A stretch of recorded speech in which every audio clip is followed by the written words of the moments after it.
노후주택들이 지금 어르신들이 늘어나게 되면서 관리도 어렵고 짐덩어리가 되지 않을까요?로 요약해 볼 수 있거든요. 지금 거기 거주하시는 어르신들이 나이대가 막 이제 막 70, 80 이러고 있는데 재건축한다라고 하면 이 나이에 뭔 재건축이야. 그렇다 보니까 정비가 어려워요. 그러니까 그런 지역들은 계속적으로 슬럼화되고 그런 상황들이 이제 악순환이 되고 있는데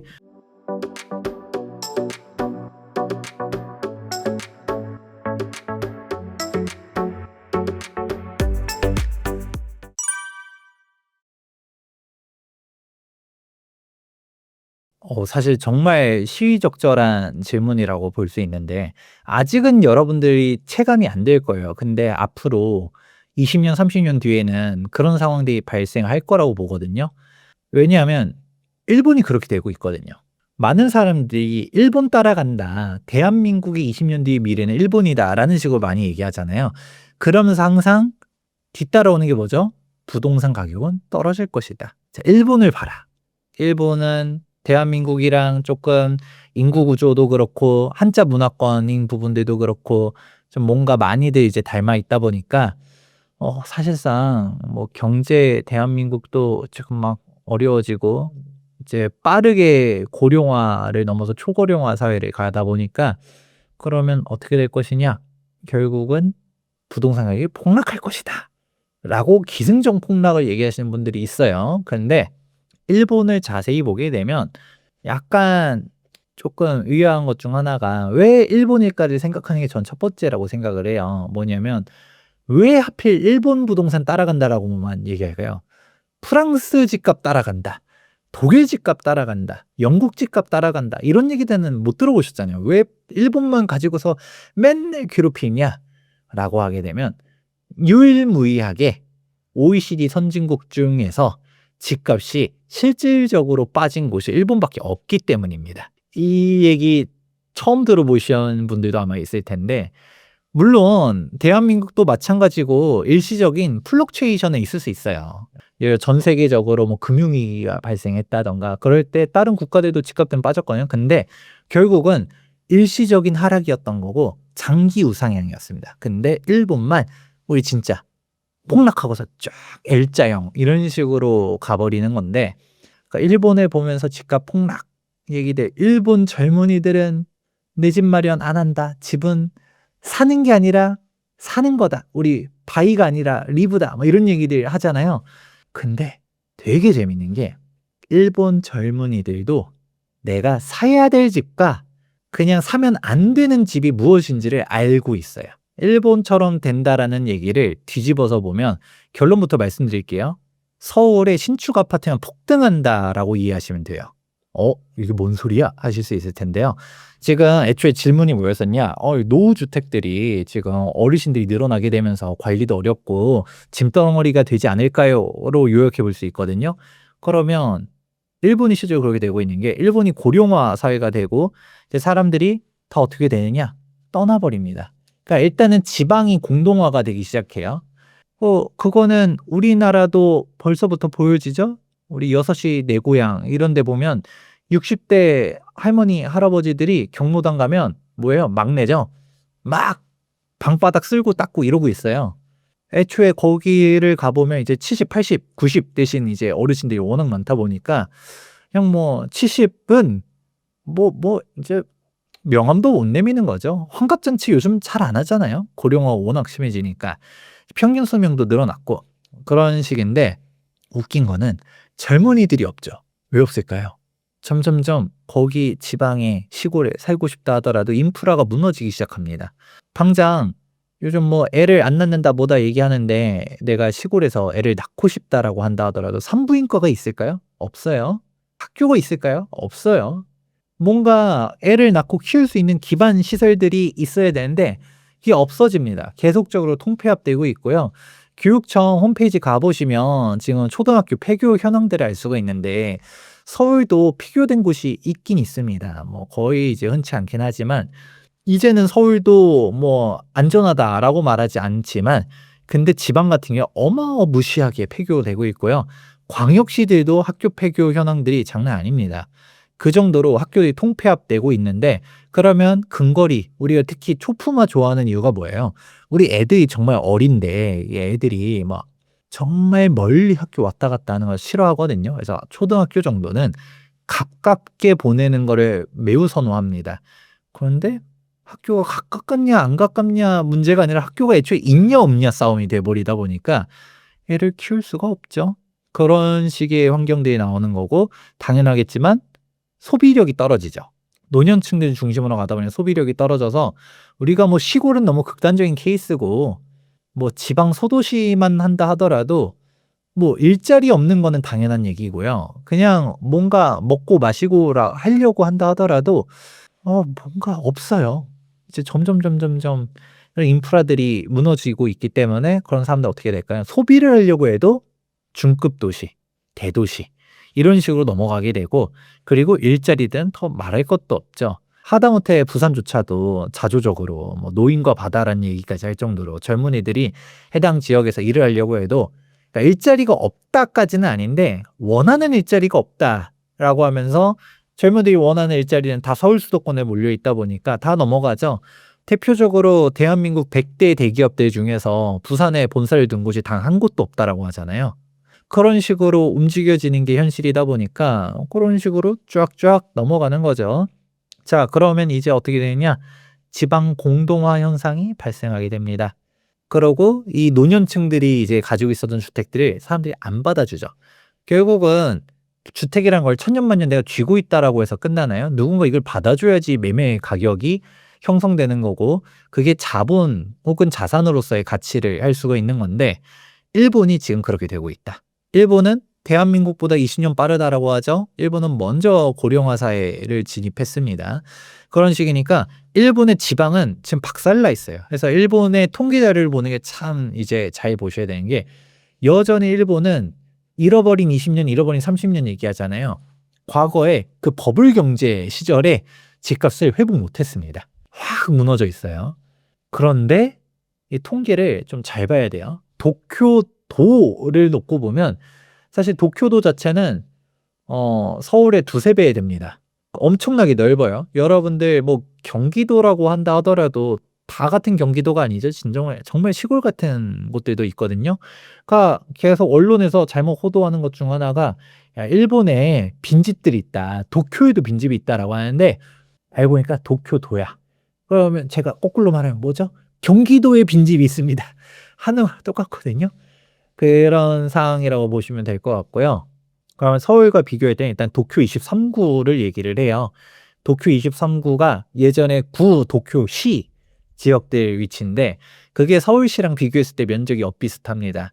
그리고 여기서도 우리가 무엇이 올라가느냐? 도쿄시 자체도 주택 가격 자체는 버블 경제 이전을 회복 못했어요. 네, 여기서 또 통계를 또 발라내야 됩니다. 어떤 식으로? 신축 맨션으로 갔다가 구분해서 보게 되면 정고점을 돌파했어요. 그러니까 일본 사람들은 뭔 주택은 감가야라고 생각한다라고 하는데, 그런데 그 젊은 사람들, 일본에서 우리 파워 커플들이라고 하거든요. 부부 고소득자야. 그러면 풀 대출 땡겨서 타워 맨션들 사고 막 그럽니다.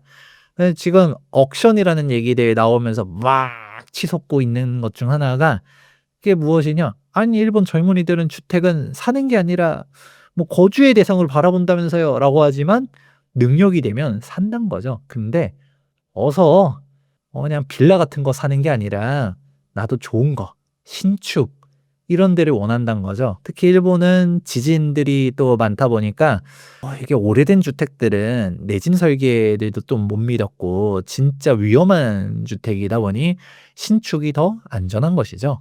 그런 식으로 가다 보니까 지금 보면 도쿄, 오사카, 나고야 이런 대도시권역들 중심으로 갔다가 사람들이 몰리게 되고, 그 지역에서 어떤 주택? 구축이 아니라 신축 주택들만 엄청나게 올라가고 있다더라. 그러면 여기서도 알 수 있는 게, 대한민국도 똑같습니다. 일본처럼 된다는 얘기를 뒤집어서 말하면 서울만 올라간다는 얘기가 되는 거고요. 아니면 광역시들 중심적으로 올라간다. 근데 일본도 보면 다른 주요 거점 도시들도 올라가긴 하지만 도쿄도, 여기서 도쿄 23구, 그런데 여기에서도 도쿄에서도 핵심적인 구들이 있어요. 미나토구라든지 시부야구라든지 쥐오구라든지 이런 데들이 미친 듯이 뛰어 올라갑니다. 그런 부분들 일본도 양극화가 장난 아니게 되고 있거든요. 그런 상황들 보면 뭔가 남의 나라 얘기 같지 않지 않나요? 한국도 똑같죠? 서울이 미친 듯이 올라가는데 서울의 빌라가 아니라 서울의 아파트가 올라가고 여기서도 아파트가 다 올라가는 게 아니라 신축이 올라가는데 강남이냐 아니냐 이 격차가 어마어마하게 또 벌어지고 있죠. 다 같은 신축 아파트가 아닙니다. 그런 상황들을 보게 되면 '아 이렇게 할 수 있겠구나.'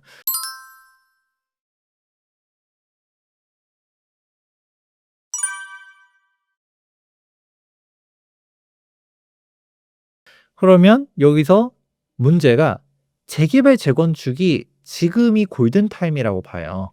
재개발 재건축 활성화가 필요하다라고 저는 매번 얘기하는데 그런 얘기할 때마다 "어이씨 김재경 소장 너는 재개발 재건축 전문가니까 재개발 재건축이 활성화돼야 좋으니까 그렇게 얘기하는 거지?"라고 말하기도 하는데 뭐 두 가지 측면을 저는 얘기합니다. 첫 번째 우리가 구도심 같은 경우는 주택 공급을 하려면 재개발 재건축 외로는 사실상 답이 없다라는 게 하나 있고요. 두 번째 오늘의 메인 주제인 것처럼 재개발 재건축을 지금 해야지 하는 거지 방치하면 슬럼화된다라는 게 두 번째입니다. 왜냐면 단순히 인구 감소를 물어본 게 아니라 주택이 오래되게 되고 노년층들 입장에서 이 구축 아파트들이 어떻게 처치곤란이 되지 않을까라는 얘기들로 한번 생각해 보게 되었을 때 일본이 그러고 있거든요. 일단 젊은 층들이 안 받아주는 동네들은 어떻게 될까요?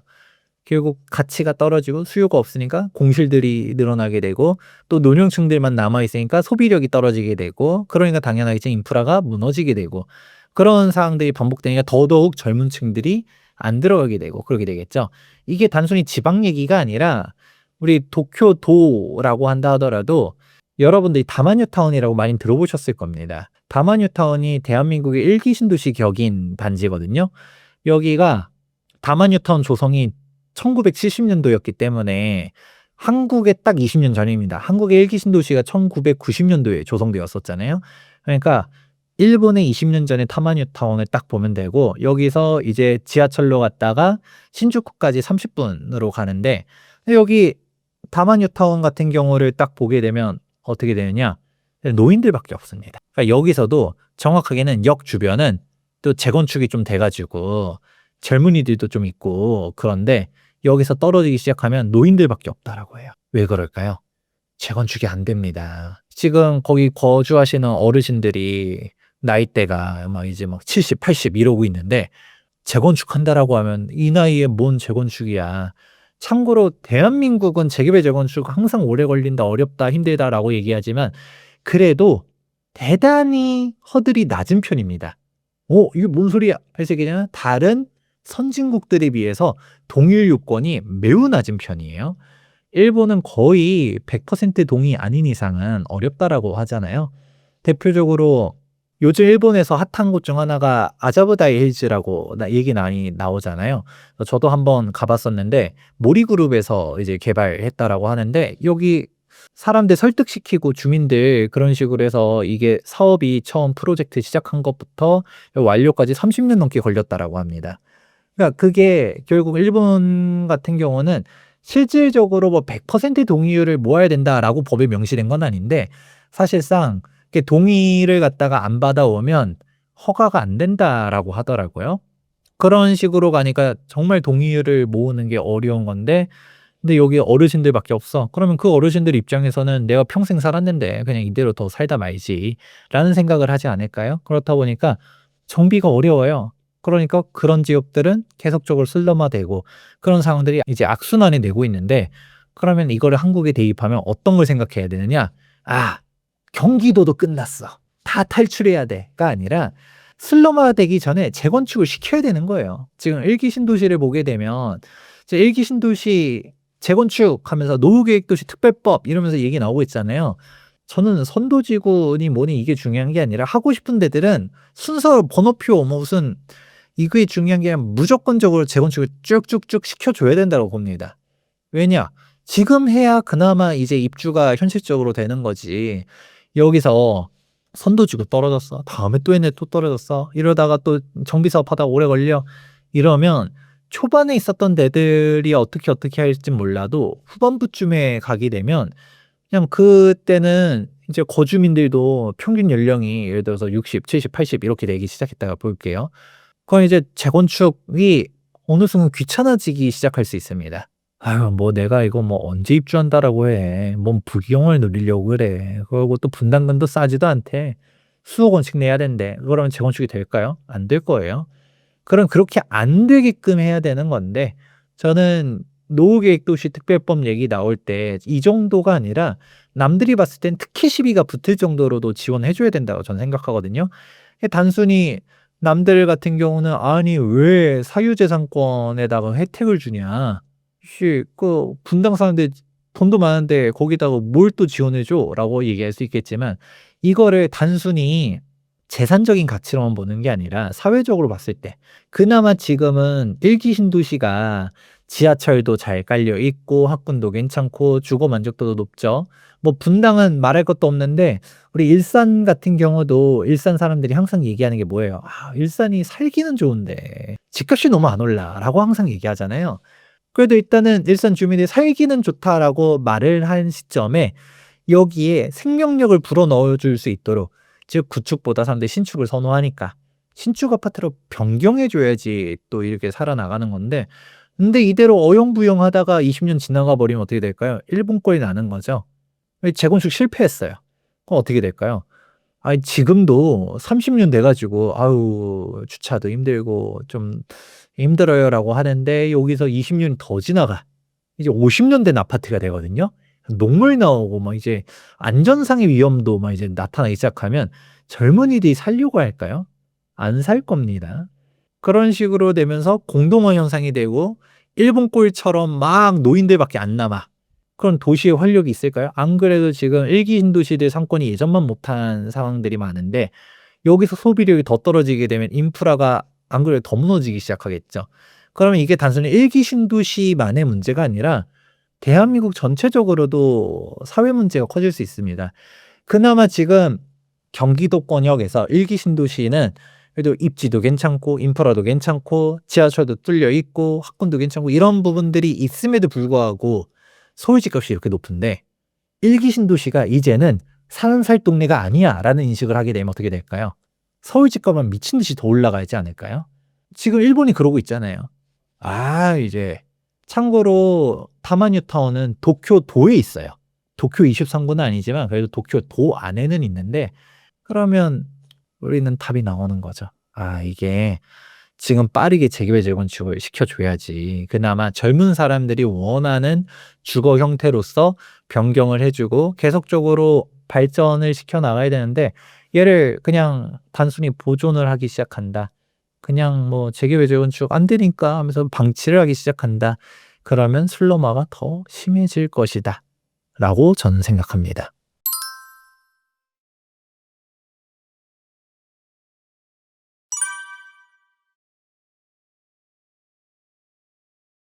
지금은 싸다고 거래되는 게 아니라 좋은 데만 거래가 됩니다. 그러니까 결국은 일부에서 가장 먼저 했었던 게 '다주택자 규제 강화될지 모른다.'라는 생각으로 갔다가 자산가들 먼저 똘똘한 채로 재편하고 있다라는 말씀을 전해 드렸었는데요.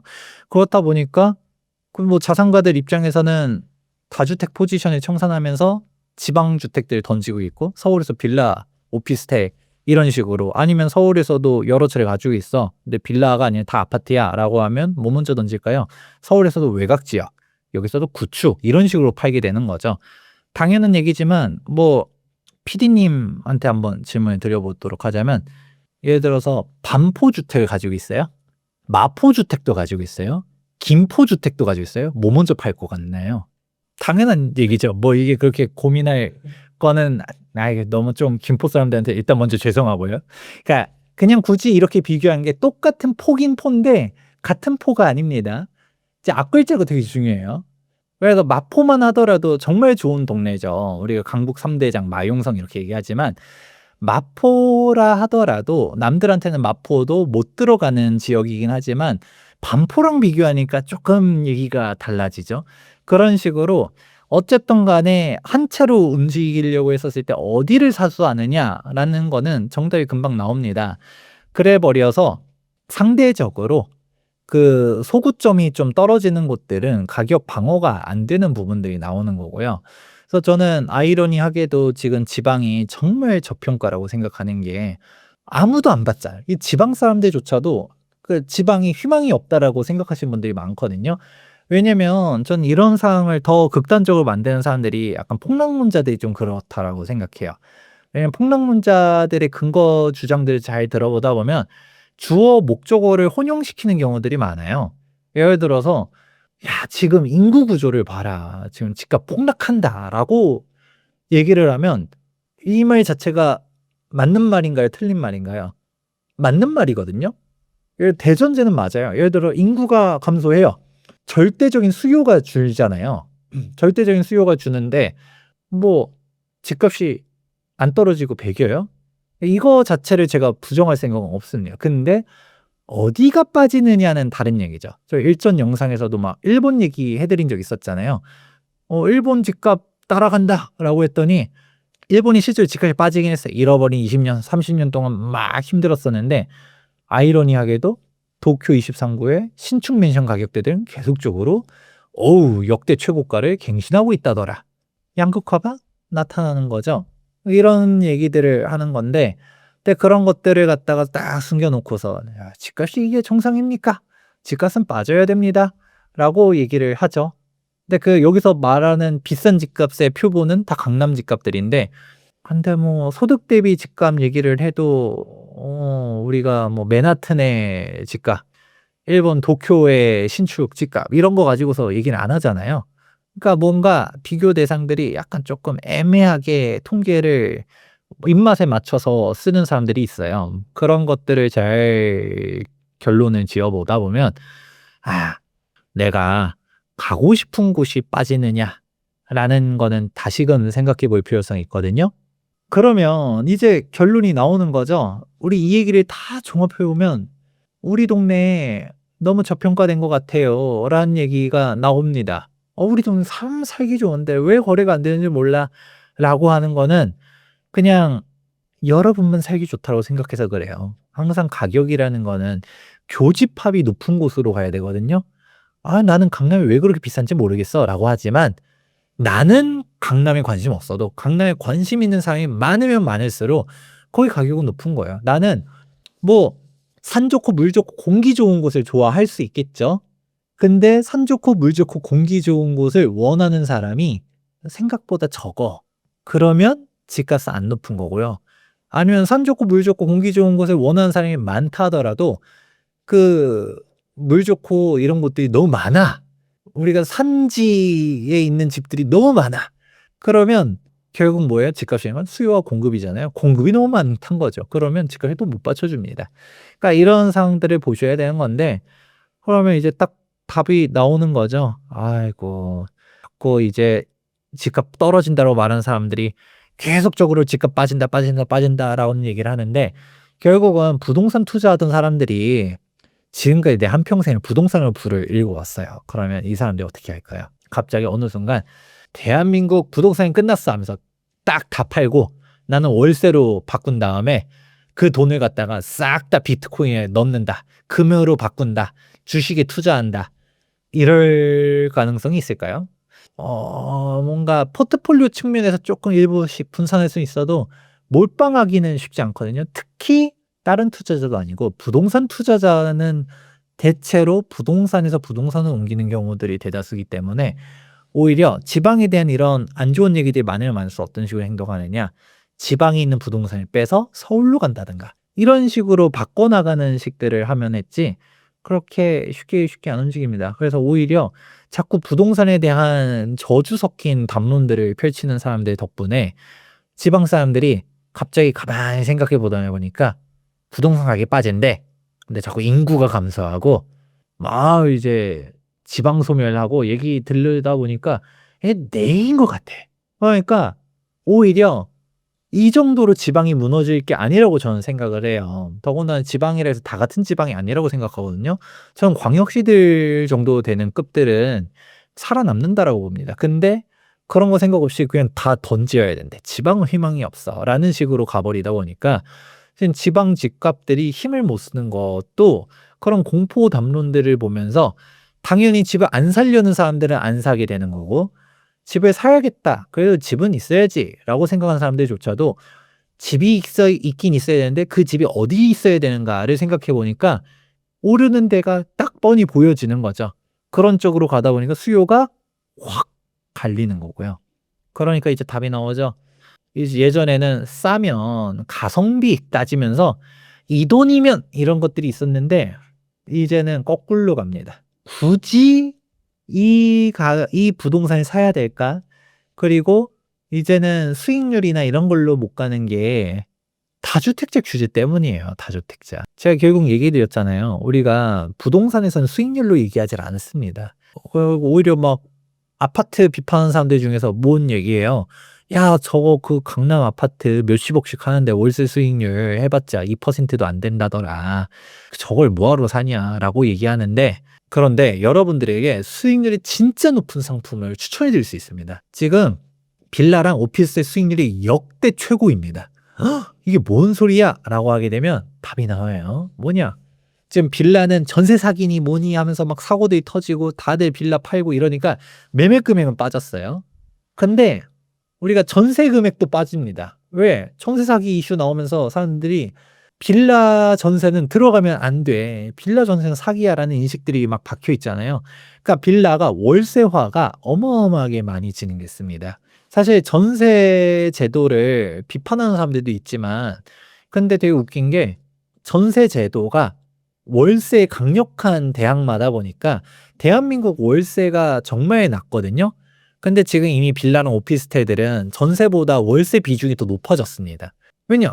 전세가 안 맞아지니까. 지금 전세가 단순히 전세 사기라는 것들 때문에 이제 임차인들에 대한 인식들도 막 안 좋아지면서 안 들어가려는 것도 있지만, 전세 보증 보험 비율을 강화한다든가 이런 식으로 갔다가 아니 전세 보증이 안 된대. 그러면서 전세 시세가 계속적으로 깎여 나가는 것도 있어요. 그러니까 임대인들 입장에서는 '내가 이 금액을 전세에 놓느니 차라리 월세 받겠다.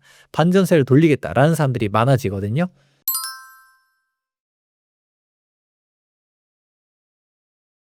그렇게 가면서 월세화가 됩니다. 자, 그럼 이제 어떻게 될까요? 빌라는 매매 금액은 빠지고 있는데 월세화가 되면서 월세 가격은 또 올라가고 있어요. 그러면 매가는 떨어졌는데 월세는 높아졌어. 수익률이 높아졌다는 얘기죠. 그래서 지금 빌라 오피스텔은 월세가 역대 최고입니다. 그러면 여러분들한테 "야 월세 수익률 6% 7% 되는데 빌라 사세요."라고 하면 살까요? 안 사잖아요. 왜 안 사요? 주택수에 잡히니까. 그러니까 결국 이게 모든 것들이 돌고 돕니다. 다주택자 규제 때문에 누군가는 "오 월세 수익률 괜찮은데."라고 하면서 실제로 다주택자라고 해서 다 적폐 취급을 하는 게 아니라 뭐 내 집은 하나 살고 계신 어르신들 중에서 빌라나 오피스텔 하나씩 사 가지고 이걸로 월세 몇십만 원씩 받아 가지고 그냥 애들한테 손 벌리기보다는 '내 노후 자금 쓰고 생활비 써야지.'라고 하시는 분들도 되게 많거든요. 근데 그분들을 갖다가 다주택 적폐 취급하면서 다 세금을 두들겨 때리니까 그분들이 "억." 하면서 이제 던지잖아요. 그러면서 지금 빌라 가격이 빠지고 있습니다. 근데 이게 되게 재밌는 게 대한민국이 폐쇄 경제면 그럼 누군가는 정말 헐값에 빌라를 주어 가지고 수익을 낼 수도 있어요. 근데 지금 한국 사람들은 갖다가 주택수로 규제를 다 꽁꽁 묶어 버리니까 빌라를 못 사죠. 근데 이 시장을 누가 지금 깨고 있냐? 외국인들이 깨고 있습니다. 대한민국 규제는 어떤 식으로 걸리게 돼요? 세대를 기준으로 갖다가 규제를 하게 됩니다. 예를 들어서 4인 가족입니다. 아빠, 엄마, 아들, 딸이 있어요. 그러면 만 삼십소득 혼인 셋 중 하나를 만족하고서 별도의 독립 주거 공간을 갖추게 되면 우리가 세법상 독립세대주라고 얘기해요. 근데 그게 아니다. 뭐 단순히 대학생이에요. 소득이 없어. 근데 대학 가려고 서울로 자취를 하고 있어. 세대는 분리돼 있지만 독립세대주가 아니겠죠. 세대 1입니다. 자, 이런 개념을 일단 알고 있는 상태에서 다주택자가 되면 어떤 문제들이 발생할까요? 우리 1부에서 영상 다시 보면 좋을 것 같은데 양도세, 종부세, 취득세 막 종합적으로 세금들이 폭탄같이 터지기 시작합니다. 여기서 또 임대소득세도 다주택자들 같은 경우는 또 문제가 생기게 되는데, 그러면 예를 들어서 각각 다 1주택씩 가지고 있다 하더라도 우리는 1인 1주택이에요. 근데 세대 기준으로 보게 되면 4주택자죠. 어우, 적폐 패밀리네. 세금을 엄청 때려서 혼내줘야겠어. 이렇게 생각하게 되면 어떻게 될까요? 이거 뭐 팔아야지 뭐 별 수 있어요. 근데 중국인 가족이 있다라고 가정해 볼게요. 아빠, 엄마, 아들, 딸이 있는데 중국인 가족들이 한국을 잘 보다 보니까 어우, 한국 부동산 가격 너무 싼 것 같아요 하면서 확유 자본이 막 몰려옵니다. 그래서 딱 샀더니 한국 정부는 이걸 판단을 못해요. 아빠랑 엄마랑 아들이랑 딸이랑 같은 1세대인지 우리가 판단이 못하죠. 왜냐면 가족관계 증명서라든가 그런 서류가 중국에도 있는지 없는지 모르겠고, 영국이나 미국이라든가 이런 데 있는지 없는지 전 잘 모르겠어요. 근데 있다 하더라도 뭐 위조하면 뭐 알 도리가 있나요? 그런 거 제출하라고도 안 하지만, 그러면 매번 주택 거래할 때마다 미국이나 아니면 영국이나 중국 대사관 전화해 가지고 "이거 서류 진짜인지 확인해 주세요." 뭐 이런 절차가 있을까요? 모르죠. 그럼 어떻게 할 수 있어요? 그러니까 이게 어떻게 따지면 다주택자 규제가 내국인 역차별이라고도 할 수 있거든요. 아니 이제는 인별과세로 저는 바꿔야 된다고 생각해요. 아니 어느 시대인데 지금 사회가 달라졌잖아요. 이제 핵가족화가 되고 있고 각자 개별적으로 살고 있는데, 세대라는 그런 구시대적인 기준으로 갖다가 다 똑같이 규제하는 게 맞을까요? 그걸 갖다가 아니 가족 구성원마다 다 상황이 다를 수 있죠. 애가 서울로 자취를 가는데 대학 때문에 갔는데 뭐 월세를 내면서 자취를 할 수도 있겠지만 좀 여유가 있어서 월세 아까우니까 뭐 내 집 마련해 줄 수도 있잖아요. 뭐 여기서 말하는 내 집 마련이 꼭 막 완전 금수저래 가지고 비싼 아파트를 사 주고가 아니라 그냥 빌라 몇 억 안 되는 거 그걸 사줄 수도 있는 거잖아요. 지금 월세가 너무 높아. 그러니까 월세 수익률이 지금 빌라가 높다면서요. 그러면 "월세 내느리 그냥 내 집 마련 하나 사 줄게. 원룸, 투룸 사 줄게." 이럴 수도 있는 건데, 그런 것들은 다 깡그리 무시해 버리고서 주택수를 규제를 하다 보니까 오히려 한국 사람들은 지금 수익률이 빌라 오피스텔이 높아졌다 하더라도 못 사게 만들어 버리고, 근데 우리 중국 동포들은 어떻게 할 수 있나요? 어우, 월세 수익률 개이득이네. 내 집 마련할 수 있는 거죠. 좀 그렇게 가고 있고, 이게 지금 개인으로 봤을 때도 그런 건데 지금 또 뭐가 이슈가 되고 있냐. 지금 외국 기관들 자금들도 몰려오고 있습니다. 여러분 기사 조금만 찾아보다 보면 미국에 영국에 부동산 전문 운영사들이 와 가지고 "한국의 임대차 시장이 이제 수익률이 괜찮아졌네." 하면서 온다라고 합니다. 근데 한국의 수익률이 괜찮아졌다는 게 아파트 수익률이 괜찮아진 게 아니거든요. 아파트는 여전히 수익률이 되게 낮아요. 빌라 오피스텔 수익률이 좋아졌다는 얘기입니다. 그 한국의 임대차 시장이 뛰어든 겁니다. 예전에는 그 임대차를 누가 했었어요? 한국 사람들이. 한국 사람이 임대료를 받고 뭐 하고 하면서 굴러갔었었는데, 외국계 기업들이 보니까 한국 임대 시장들 괜찮네. 지금 신촌 쪽에는 원룸도 월세가 뭐 100만 원 넘어가는 데도 등장했다라고 하잖아요. 그런 식으로 가다 보니까 이제는 임대 사업해도 괜찮을 것 같아 하면서 참여합니다. 이거 국부 유출 아닌가요? 우리가 코쟁이들한테 월세 내는 게 이게 좋은 사회인가요? 그러니까 사실 전 잘 모르겠어요. 또 캐나다 연기금도 한국 부동산 투자하겠다고 진출한다 뭐다 하는데, 근데 이런 게 저는 옳은가? 저는 사실 규제를 정말 싫어하고 그런 뭐 시장 자유주의를 지지하는 사람이지만, 주택에 한해서는 뭐 제가 상업용 부동산까지는 모르겠습니다. 근데 주택 같은 경우는 필수제잖아요. 외국 자본을 열어서 좋을 게 없다라고 생각하는 사람이긴 합니다. 그러니까 이거는 오히려 부동산 가격만 보면 외국 자본이 들어오면 어떻게 될까요? 부동산이 더 올라가요. 그럼 저는 유주택자야.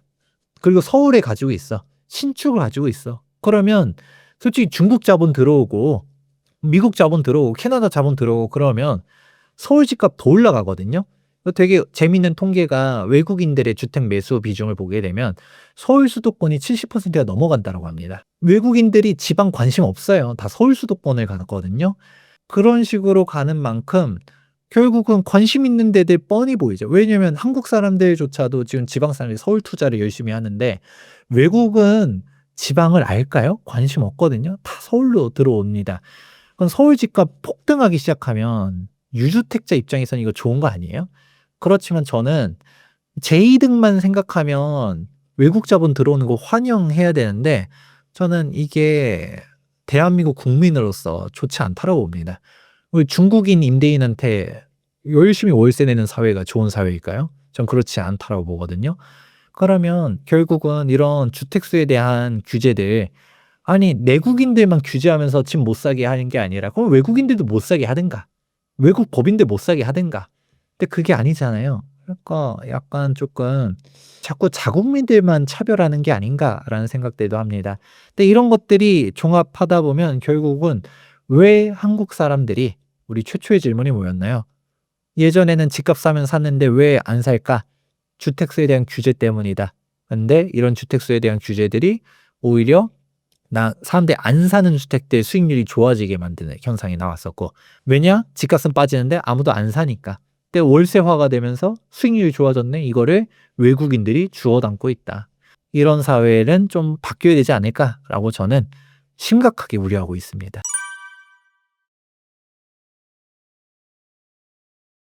네, 웅달 책방 나와서 또 오랜만에 이런저런 얘기들 쭉 해드렸는데요. 오늘 얘기가 누군가한테는 불편한 진실일 수도 있습니다. 근데 현실적으로 부동산이라는 거는 우리가 모른다라고 해서 그냥 너 되는 게 아니에요. 나는 부동산 투자할 생각 없어. 이거 부동산 투기든 투자든 간에 눈 감고 귀 닫고 가만히 있으면 되는 게 아닙니다. 왜냐면 결국은 부동산이라는 거, 정확히 주택이라는 상품 자체는 의식주 중 하나잖아요. 필수제예요. 매수를 안 하면 전월세가 강제됩니다. 그러니까 부동산 시장에 관심을 갖고 싶지 않아도 관심을 가질 수밖에 없다 보니까 꾸준히 공부를 해야 되거든요. 근데 공부를 할 때 잘해야 된다.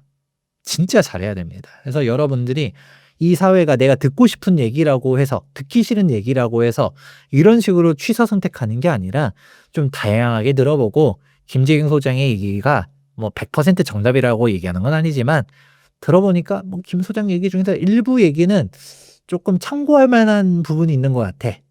이거 얘기는 우리가 조금 귀담아 들어봐야 될 것 같고 실제로 그렇게 좀 될 수도 있을 것 같아 라고 생각하는 부분이 있으면 결국은 여러분들의 주거 안정성을 위해서 열심히 공부를 해야 된다라고 얘기해 드리고 싶습니다. 그리고 만약에 오늘 얘기가 도움됐다라고 하면 고정 댓글에도 달아주신다라고 하는데 저희 자체 운영하고 있는 채널이 있습니다. 투미TV도 많이 놀러와 주시면 감사하겠고요. 또 제 첫 책 시장을 이기는 부동산 투자 원칙도 많은 사항들을 담아 놓았어요. 이제 시장에 대한 사항도 있고 입지에 대한 사항들도 있고 제 전문 분야인 재개발 재건축에 대한 사항도 담아 놨으니까요. 관심 있으시면 한 권씩 구매해 주시면 또 감사하겠습니다. 또 다음에 또 찾아와서 재미있는 부동산 얘기들 해드리도록 약속드리도록 하겠습니다.